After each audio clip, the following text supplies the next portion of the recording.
Hello everyone, welcome to History and Culture. The Emperor has ascended to heaven. The Emperor has ascended. The Emperor has ascended to heaven. The young eunuch's voice was sharp and piercing, as if it were trying to penetrate the sky. This news intensified the tension in the capital, as if a storm were about to break. According to historical records, Tongzhi was the 10th emperor of the Qing dynasty and the 8th emperor after the Qing army entered China. His reign name was Eisen Joro Zichuan, lasting from January 30, 1862, until his death on January 12, 1875, a period of 13 years. Empress Dowager Cixi was Tongzhi's mother.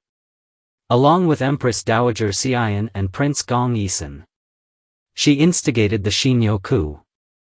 During this process, Cixi adopted the advice of Grand Secretary Zhou Zopei, abandoning the original reign name Qianlong and instead using Tongzhi. Tongzhi signifies the joint governance of the two empresses and also carries the meaning of harmony and order. Cixi was very pleased and declared the following year as the first year of Tongzhi, ordering the cessation of minting Qianlong coins and the start of Tongzhi coin production. The life of Emperor Tongzhi was filled with drama and controversy. He was born on April 27, 1856, and ascended to the throne at the age of 6, becoming the youngest emperor in Qing history. However, he died at the age of 19, sparking much speculation about his life and cause of death. According to relevant historians, Tongzhi's childhood was vastly different from the imagined royal lifestyle. He did not grow up in splendid palaces but under the shadows of war and plague, becoming the ruler of the nation. At 6 years old, he sat on the Grand Dragon throne. But in reality, he was merely a pawn in a power game, manipulated by Cixi and Prince Gong at any moment. In the deep halls of the Forbidden City, every day of Tongzhi's life was spent under strict palace rules. He had to wake up early and sleep late, studying etiquette, music, calligraphy, and military strategy, subjects that should have laid the foundation for a future monarch. But in the chaotic environment, became a heavy burden. The strict supervision of Empress Dowager Cixi and the constant struggles in the court made him resentful of the dry Confucian classics. He longed for the freedom and joy of childhood, not the loneliness and responsibility of a king. As he grew older, the weight of imperial power did not lighten, rather. It became heavier due to the conflicts among the nobility and court factions. He realized his control over the empire was weak, as his mother and uncle, driven by the desire to maintain the Qing dynasty and their thirst for power, controlled everything while he could only struggle beneath that force. He lost interest in the classic texts in his study and turned to games and toys that allowed him to temporarily escape reality. Within the splendid palace walls, Tongzhi found his only means of self-expression, his private garden. There, he could forget his identity as emperor for a while and indulge in childish games. He chased and played by the artificial hills and ponds, laughing with the palace maids. Those were his rare moments of release and joy. However, such happiness did not last long. The political struggles in the court and his mother's expectations loomed over his spirit like a shadow. In such an environment, Tongzhi's personality gradually formed. He learned to hide his dissatisfaction and rebellion under Cixi's pressure and to remain silent in the complex gazes of the ministers.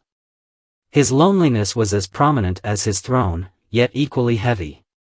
This loneliness and burden shaped his early tragedy and foreshadowed the trajectory of his brief life.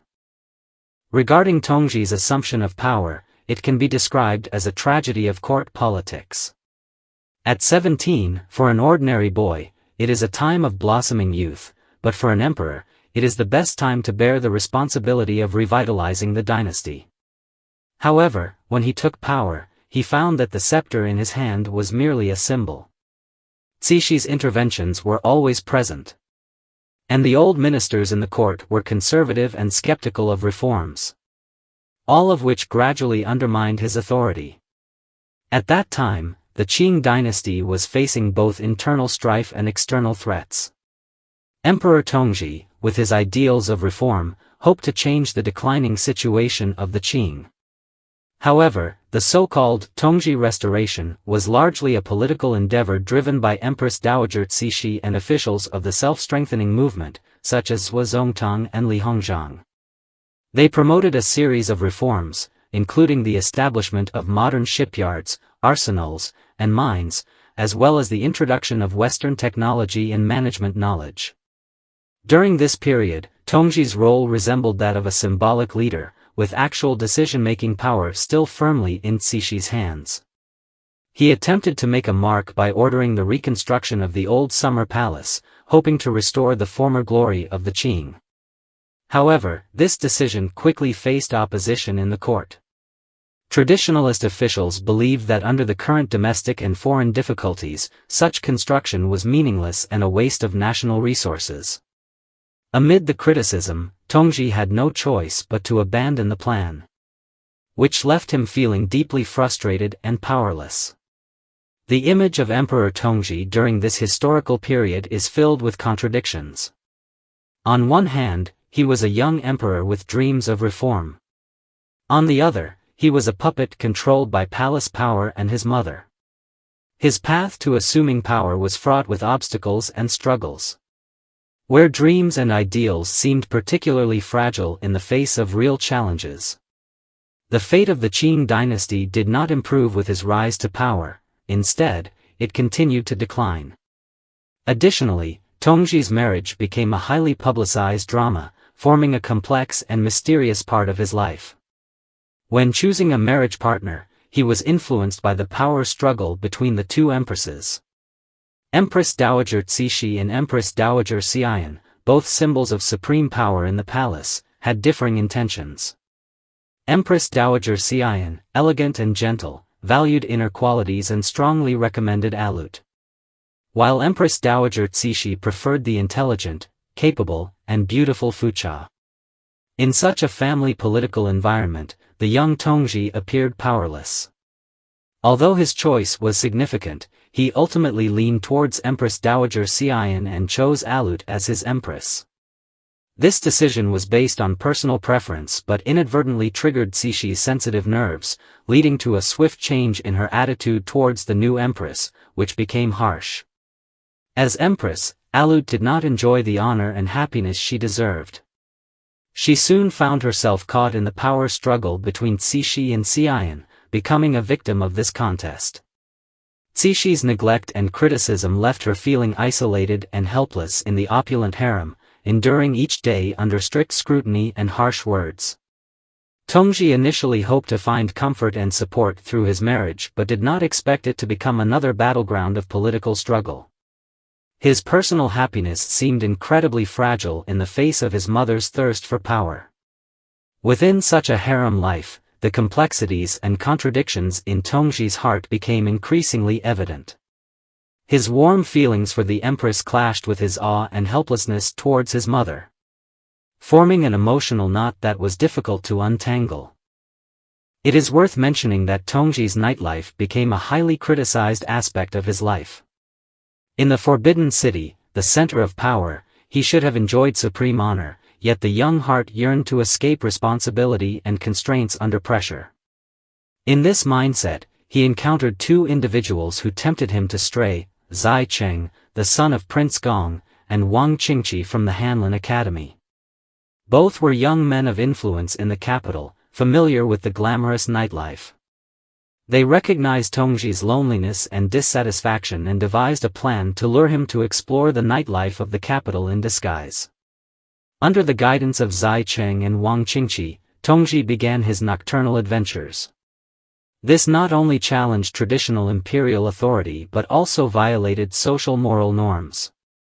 They traversed the city's vibrant and shadowy areas, from bustling markets to tranquil private residences. From luxurious restaurants to discreet brothels, indulging in the pleasures of the night. In such an environment, Tongzhi attempted to seek his true self, longing to feel a sense of freedom beyond the constraints of power.